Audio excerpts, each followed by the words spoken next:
नमस्कार दोस्तों। आज मैं आपको सुनाऊंगा बाप रोता रहा बस और 4 साल के बच्चे का दम निकल गया।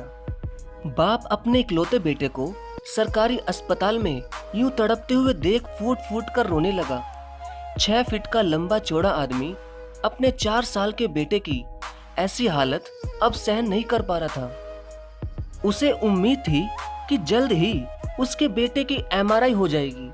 उसके बाद उसके बेटे को हुई बीमारी का भी पता चल जाएगा और उसका प्यारा बेटा भी ठीक हो जाएगा। और ठीक होगा क्यों नहीं, उसके पिता अपने बेटे को शहर के सबसे बड़े सरकारी अस्पताल में अपनी सारी उम्मीदें लेकर उसका इलाज कराने लाया था। लेकिन पिछले 1 घंटे से उसका नंबर ही नहीं आया। और नंबर आता भी कैसे, उस अस्पताल में पहले से ही एमआरआई कराने वालों की भीड़ जो थी।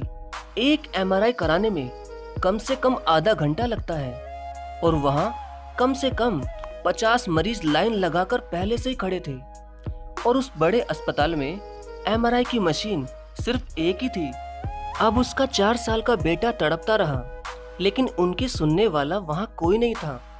तभी पिता रोते हुए उस अस्पताल के डॉक्टर के पैरों में गिर गए और उनसे कहने लगे कि साहब, मेरे बेटे को बचा लो।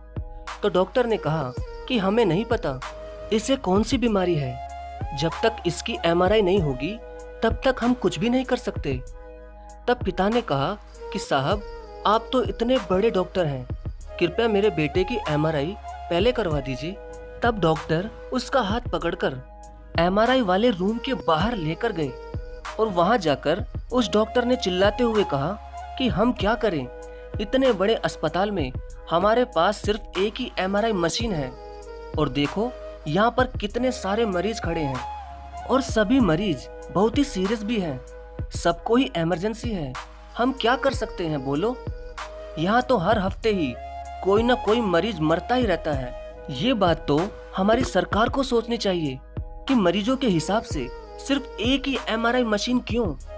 इतने में ही बाहर से नर्स आती है और उस 4 साल के बच्चे के पिता को ये कहती है कि आपका बेटा अब इस दुनिया में नहीं रहा, उसने अभी अभी अपना दम तोड़ दिया।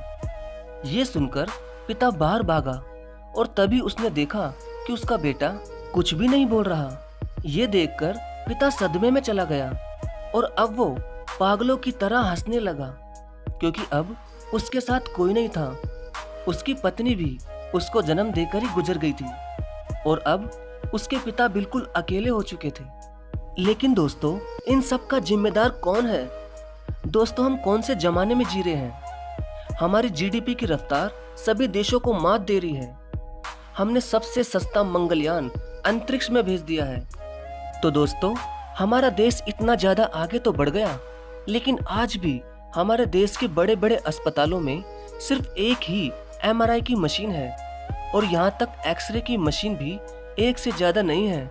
ऐसे में हर गरीब परेशान नहीं होगा तो क्या होगा, कितने ही लोग मरते रहेंगे।